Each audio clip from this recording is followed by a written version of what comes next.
the bloggers the most. The CPJ has also said it's concerned that some governments are now trying to control some information shared over the internet. In the last week, false information shared in social media was named as one of the culprits for the spread of xenophobic attacks in South Africa.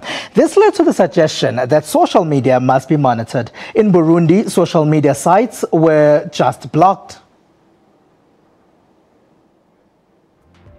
Democratic Alliance spokesperson Mabine Siabe tweeted these pictures of the Portfolio Committee report to the Department of Home Affairs. It says misinformation in social media was one of the reasons attributed to the spread of xenophobic attacks. And there's been concern in certain quarters over information spread about South Africa distributed through social media outside the country. The discourse that's being pushed is that South Africa is a xenophobic country. But is this true, and to what extent can it be proven that this is what's happening? Now, Telecommunications Minister Siyabonga Cwele has been quoted saying that offensive messages posted on platforms such as mobile networks, Facebook and websites that the Internet Services Providers Association is in control of should be removed within 5 days. While MTN says it abides by ISPA regulations, Africa's biggest mobile phone network provider sent us this email saying it has received no communication from government about the matter. Vodacom says they are not legally allowed to intercept the content of private user messages unless this is done under the provisions of surveillance legislation and would require a court order from a designated judge. The most popular network provider in South Africa says it will, however, act if it feels users are breaking the law. In Burundi, we saw that country's government blocking social media websites because of protests opposed to President Pierre Nkurunziza ignoring the constitution to run for a third term. This is something media rights groups are opposed to. We're saying it's problematic because, one, the population of Burundi, 60% of it is under 18. And we know that the younger people are the ones that mobilize quite effectively and strongly around social media. So is the state trying to silence those particular voices? Media Monitoring Africa says what is extremely worrying here is that network providers in Burundi didn't protest when the government made the request. We are dismally dismayed by the decision that the telecommunications would collude with the state to actually block the signals, because as for them, we understand that it's they have to put business first, but they also serve consumers that are in that country and that have a right to access these things and to participate in a democracy. It's not the first time an African government has blocked internet connections or social media and communication when facing protests against leadership. Media Monitoring Africa says it has happened in Lesotho when the signal was jammed, Mozambique and other parts of Africa. Earlier this year, it happened in the Democratic Republic of Congo, and we asked Vodacom why they agreed to it there. They sent us this email saying DRC laws allowed them to. In Ethiopia, we have heard of bloggers who have been in jail for a year now. The Zone 9 bloggers were arrested for information they publish about that country's government. The Committee for the Protection of Journalists says the internet, or part of it, is increasingly coming under scrutiny from various African governments. Online is becoming a space where journalists can express themselves. The costs of printing and so on, and the costs of news online is a cheaper space to go into. Rights groups say they see some of these attempts to control information that ends up online as infringement to press freedom in African countries. The SABC has partnered with the South African History Archives to digitize Truth and Reconciliation video and audio footage. These have been uploaded on a new website. These are some of the visuals that were broadcast by the SABC during the 1990s. They are part of the biggest TRC archive in the country, which the SABC owns. Once they were broadcast, they were saved on tape and shelved. But now they are getting a new life online.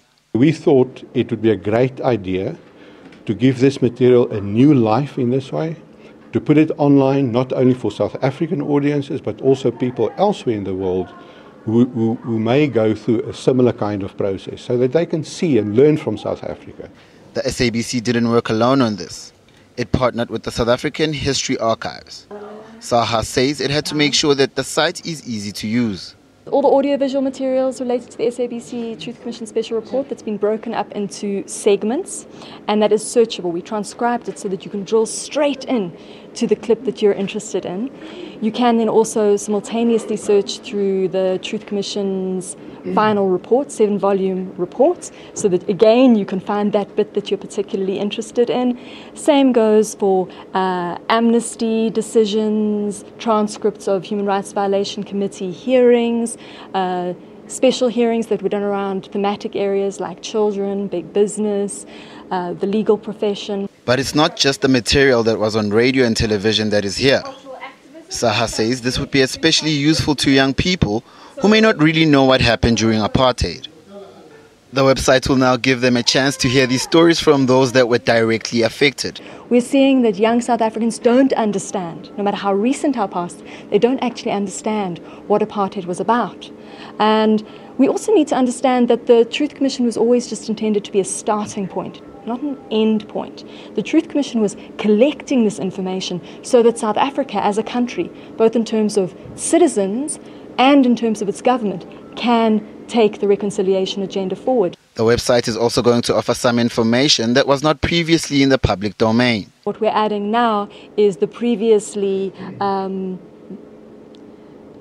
not publicly accessible Section 29 in-camera or secret inquiries that were undertaken by the Truth Commission that have recently been released to us in terms of the Promotion of Access to Information Act by the Department of Justice. This website, found on sabctrc.saha.org.za, will also help build a huge part of the picture of the gross human rights violations that took place during apartheid. Now, South Africans' options of cell phone network services have been broadened. This is with the recent launch of a new mobile virtual network operator, New SIM cards will be officially available on Monday. Balentle Mthethwa tells us more. South Africans have become accustomed to getting a free phone with their mobile contracts, but Me&You Mobile is changing that phenomenon. The mobile network operator will only offer a SIM card, which can only be purchased online. It will also give consumers the flexibility of month-to-month contracts. And that's a real game changer over here.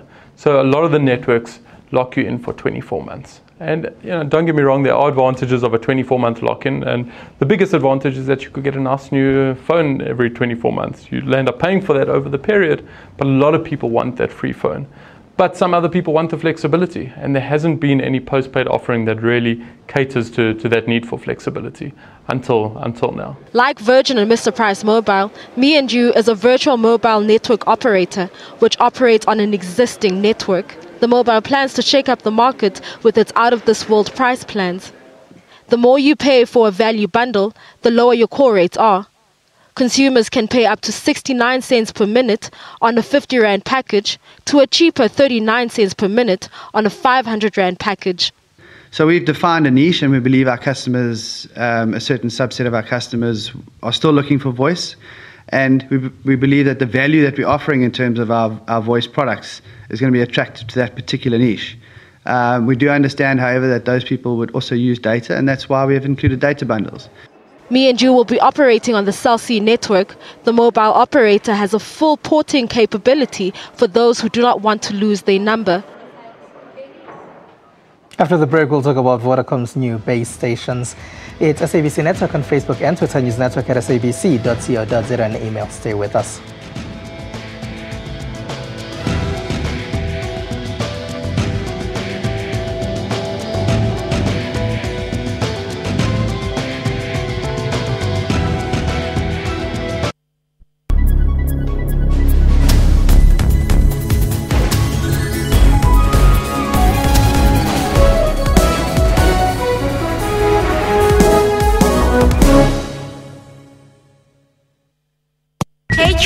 FYI, here's the ID on your VS from the IEC. SMS your ID to 32810 ASAP. It's easy as 1, 2, 3. And that's the ABC of your VS for the LGE. XOXO IEC.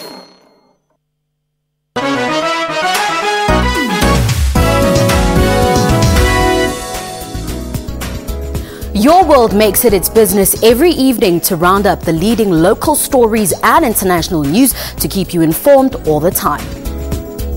Make a date with Your World every evening for all the news headlines around the world to keep you abreast with knowledge. Catch Your World for headlines across the world every Monday to Friday from 9 p.m, then Saturday and Sunday from 7 p.m.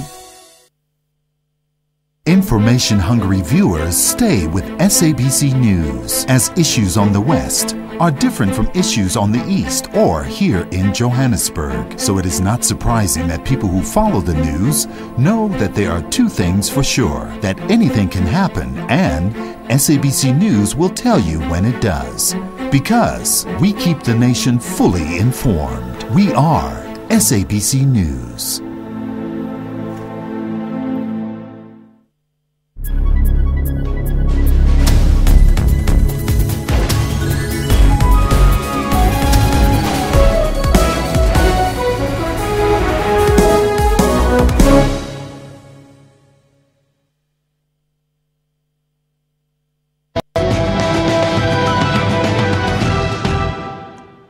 It's SABC Network on Facebook and Twitter. Welcome back. Now, mobile data usage is growing strongly across South Africa. This is because of the increasing interest in smartphones and tablets, but not everyone has good enough internet coverage to browse without a glitch. So Vodacom has added new base stations in areas where network would be a problem. Here's Nomadiko with the information. The growing convenience of low-cost devices means that data usage has hit the mainstream. This has resulted in traffic volume growth in townships. So Vodacom has installed base stations like this one in Johannesburg's Alexander Township to try and meet that demand. The story starts with our customers and our customers using data and us obviously picking that up. The second part is customers having a demand, specifically in areas like this where one could stereotype and say, well, there isn't a demand for 3G data devices. There is. High population density and a relative lack of formal infrastructure makes it difficult to build new base stations to address this demand growth. In a place like Alex, we have a challenge in that we need to put up more sites so that we can provide coverage and capacity to customers demanding data. And as you can see, finding space in an area like this is a challenge. Vodacom's solution is to reconstruct a compact base station to the roof of currently present shipping containers in townships and rural areas. There are now about 2,000 of these countrywide. The containers are being operated by individual Vodacom distributors within the communities. And to further this discussion for us is Andries Delport, the Chief Technology Officer at Vodacom. Hello, thank you for being a part of our network, Andries. Thank you for having me. Now, how does the base station work exactly? It's actually quite simple. You know, the equipment in that base station that we saw in the insert that they deployed in Alexandra is normal base station equipment that you will buy anywhere. You know, so whether you're in Sandton, Constantia, Camps Bay, or in Alexandra, you use the same type of base station. And then you have to install antennas on a mast to radiate the signal, and then people's devices or handsets then receive and transmit on that signal. And the area, how big is the area that one base station would be covering? This depends, obviously, on how high the power output of the base station is and how high the mast is. The one that we saw on the insert is typically around 1.5 to 2 kilometers. Now, these base stations, are they on a trial basis, or have you decided that this is what you'll be doing now? Yeah, this is what we want to do. You know, the first base station was on a trial basis. We had to see if it worked, the concept works, because there's something completely new. I haven't seen something like this anywhere in the world. We've already planned an additional 5 in Alexandra alone. And just interesting, we have around 2,200 of these containers across the country. So now we are planning where we're going to deploy these containers elsewhere in the country. Now, you say you haven't seen any of them around the world anywhere else. Yeah. So what made you decide that this is what would work in South Africa's townships? And is it just the townships that you're targeting? In this specific case, it's probably townships, in a way we have these containers, townships and rural areas. We deploy the containers in township and rural areas. And it's all about innovation. You know, different areas require different solutions. This is typically a solution that we now found in these specific areas. to solve a problem. Suppose an African solution for African problems. Yes. The thing is, there's also been a case of cable theft when it comes to other solutions. You may think about copper theft, you may think about the Gautrain, for example. Have you thought about those scenarios should it happen, let's say in an area like Alex, for example? No, we think about it every day. And like any other or many companies in this country or individuals in this country, we are targeted by people who steal copper and batteries, etc. This was one of the concerns, but I must say this has been on air for 5 months now without any incident. So it is something that we think on a daily basis, but we think we've taken some good measures to ensure that we secure the base station. How do you secure it? No, first of all, make sure that people don't get access to all the equipment very easily. We removed some equipment or boxes, if you want to call it that. In many base stations we have air conditioners and people steal air conditioners. This one doesn't have air conditioners, and in this case the gentleman who runs the shop is also a person who keeps an eye on the base station, and I think a combination of that made it successful. Let's talk about that a bit. A local person would be running the base station. So if that's the case, does that mean that they own the base station and the equipment, or are they just in charge of the base station? No, they don't own it. You know, to purchase the equipment is very expensive. A normal base station on average costs around R1 million, so you can imagine it's a lot of money. So he looks after the base station for us. He gets some revenue in terms of for instance, we buy the electricity from him, prepaid electricity. He gets his margin and obviously pays the rest on to the municipality or Eskom. But he looks after it and we own the equipment. So it's not just a network provider, is it, this base station in the area? It becomes a shop as well, as you say. It becomes a shop. You know, the gentleman, first of all, we're providing him a good telecommunication or communication service in the area, so for people in the area, and hopefully that increases his airtime sales. You can make phone calls out of the shop. They can come and, you can come and ask for assistance in the shop. He sells prepaid electricity. So yes, it's actually a true little shop in the area. And you are saying that you purchase prepaid electricity for him. So from him, do you not worry about the crisis that we have at the moment, for example, with Eskom and the many power cuts? No, I must say we worry about that. There's a completely different problem to a degree, but we take other steps to ensure that our base stations are protected against power cuts. Other steps? Other steps are installing batteries. For instance, this base station can run for 8 hours without any power connected to the base station. We just saw one in Alex, and we've been referring to that one. Obviously, that's not the only one in the country. You mentioned about 2,200. Can you just briefly tell us about where else you, just briefly, have you put them up? No, the containers itself, we haven't put any base stations up, additional base stations, but the container stems from our community services obligation when we got the license 21 years ago. The criteria for that was to deploy it in rural areas or underserviced areas. So the containers are not in metros or serviced areas, more underserviced in rural areas, and this is where you will find these containers. Is this just an initiative that you're taking in South Africa, or are you going to be expanding, let's say, maybe to Tanzania, to Mozambique, to the DRC? I must be honest with you, we actually have a number of these solutions, not necessarily looking like this. Might be different designs, and depending on the environment, which country, which one works, that's the one that we'll deploy. All right. Well, Andries Delport, Chief Technology Officer at Vodacom, thank you very much for being a part of our network tonight. Great. Thank you very much. All right, let's take a short break. We'll be back.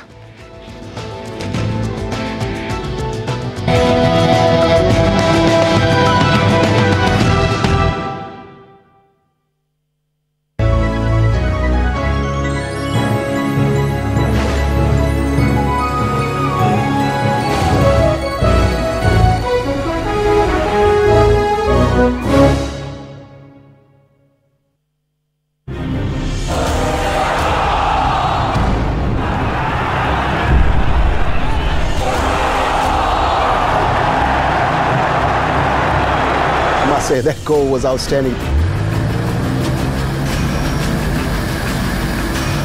Made so much dust that I couldn't see, and I hit a stone and we had a puncture. Catch all these and more every day on Sports Live at 8:30 p.m. on the SABC News Channel.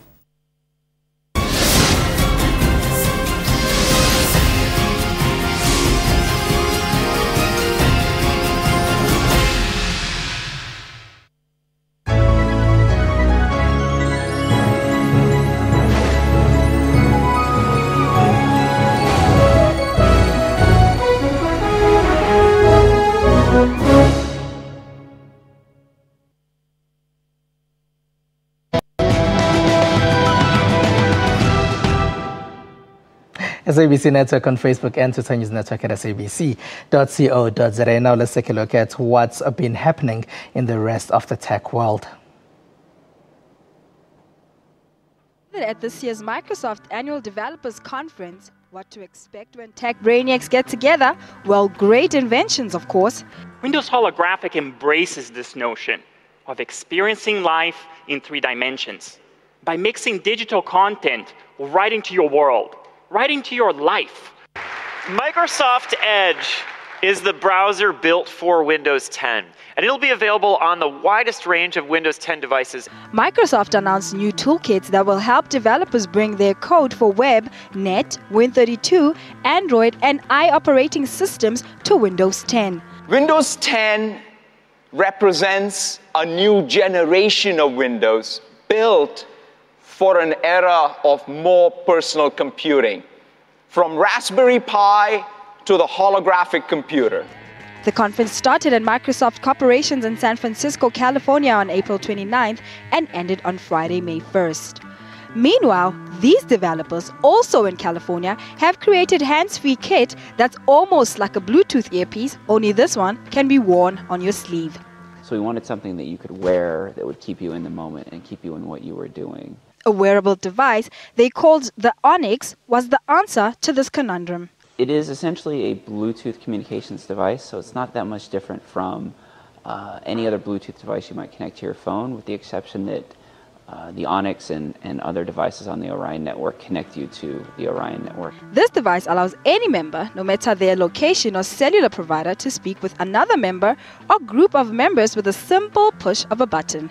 Last week at Hong Kong's Electronic Fair, we met Han, the humanoid robot that can smile, frown, wink, or even act drunk, all at the push of a button. And this week, we meet Yang Yang, also a humanoid robot with the same facial expressions as Han, only Yang Yang is more advanced, boasting 43 degrees of freedom across her whole body. At the time when the two of them were on the stage, the visual impact was really strong. The first time I came over, and when I saw the robot from afar, actually I thought it was a person. Only when I compared it to the real person did I realize it was actually a robot. So the ability to copy a person can really confuse us. It can already fool us. So it is really great. The robot wowed crowds attending the Beijing Global Mobile Internet Conference on April 30th. The question is, are humans replacing themselves now? Let's see what some people are sharing in social media. On Twitter, we asked you if you think Twitter is the right platform to campaign against xenophobia. Many responses feel it is not. Terry Ngoops says most of the attackers are not on Twitter, and therefore social media does not help. Tanaka Zindonga agrees with this. We also asked you what you would like a taxi application to have. Blazer says he wants some sort of taxi timetable with exact departure times. Pictures of Floyd Mayweather and Manny Pacquiao and some of those at their fight have been trending in social media.